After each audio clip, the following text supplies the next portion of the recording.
Global পয়েন্টের সংবাদে আপনাকে স্বাগত জানাই।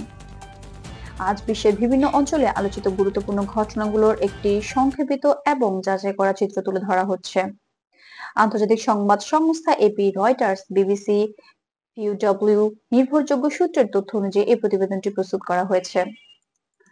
প্রথমে লেবাননের সাম্প্রতিক পরিস্থিতি। সেখানে একটি বিস্ফোরক ঘটনায় প্রাণহানির খবর পাওয়া গেছে, যার মধ্যে হিজবুল্লাহর একজন গুরুত্বপূর্ণ পর্যায়ে নেতৃত্ব ছিলেন বলে আঞ্চলিক সংবাদ মাধ্যম জানাচ্ছে। তাকে ভবিষ্যতে সংগঠনের শীর্ষ পদে দেখা যেতে পারে এমন ধারণা আগে থেকেই প্রচলিত ছিল। পরিস্থিতির পরিপ্রেক্ষিতে লেবানন ইসরায়েল সীমান্ত অঞ্চলের নিরাপত্তা সতর্কতা আরো জোরদার করা হয়েছে। আন্তর্জাতিক মহল পুরো ঘটনাটিকে নিবিড়ভাবে পর্যবেক্ষণ করেছে এবং এতে মানবিক প্রভাব কতটা পড়তে পারে তা নিয়েও আলোচনা চলছে। এদিকে সংশ্লিষ্ট পক্ষগুলোর মধ্যে আরো স্থিতি ফেরাতে বিভিন্ন আন্তর্জাতিক সহযোগী দেশ কূটনৈতিক প্রচেষ্টা চালিয়ে যাচ্ছে। এবার আসি দক্ষিণ এশিয়ার আলোচিত বিষয়ে।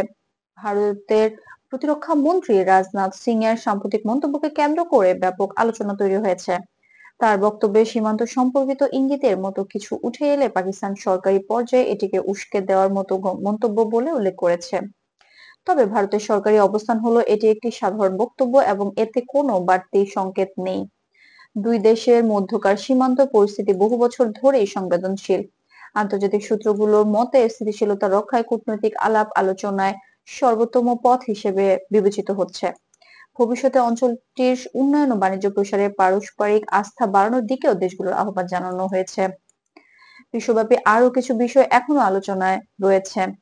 যুক্তরাষ্ট্রের চলমান প্রশাসনিক পরিবর্তন নিয়ে বিশ্লেষণ চলছে। নির্বাচন পরবর্তী নীতি নির্ধারণ, অভিবাসন পরিকল্পনা, বাণিজ্য নীতি এসবকে ঘিরে রাজনৈতিক অঙ্গনে নানা মতামত উঠে এসেছে।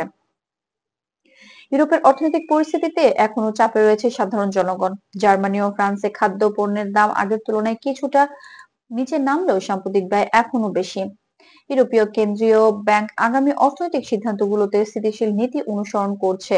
এদিকে এশিয়ার পূর্বাঞ্চলে তাইওয়ান প্রণালী নিয়ে আন্তর্জাতিক আলোচনাও অব্যাহত, যেখানে আঞ্চলিক দেশগুলো শান্তিপূর্ণ পরিবেশ বজায় রাখার উপর গুরুত্ব দিচ্ছে। প্রযুক্তি বিশ্বেও নতুন নীতিমালার আলোচনা চলছে, বিশেষ করে কৃত্রিম বুদ্ধিমত্তা ব্যবহার করে নিরাপত্তা ও তথ্য সুরক্ষা। এই দুই বিষয়কে সামনে রেখে বড় বড় দেশ নতুন নিয়ম তৈরি করছে। গ্লোবাল অর্থনীতির দিক থেকেও উল্লেখযোগ্য পরিবর্তন দেখা যাচ্ছে। ওপেক প্লাসের উৎপাদন সম্পর্কিত সিদ্ধান্তে আন্তর্জাতিক বাজারে তেলের দামে ওঠানামা অব্যাহত রয়েছে। এতে আমদানি নির্ভর দেশগুলোতে খরচ বাড়তে পারে বলে ধারণা করা হচ্ছে। আজকের বৈশ্বিক সংক্ষিপ্ত সংবাদ এভাবে সামগ্রিকভাবে নানা দিক তুলে ধরছে। মধ্যপ্রাচ্যের জটিল পরিস্থিতি, দক্ষিণ এশিয়ার রাজনৈতিক আলোচনা, যুক্তরাষ্ট্রের প্রশাসনিক পরিবর্তন, ইউরোপের অর্থনীতি আর প্রযুক্তি দুনিয়ার নীতি নির্ধারণ, সব মিলিয়ে বিশ্ব এখন বহুমুখী বাস্তবতার মধ্য দিয়ে এগিয়ে যাচ্ছে। গ্লোবাল পয়েন্টের সংবাদে থাকার জন্য ধন্যবাদ। সর্বশেষ আন্তর্জাতিক আপডেট পেতে চ্যানেলটি সাবস্ক্রাইব করে পাশেই থাকুন।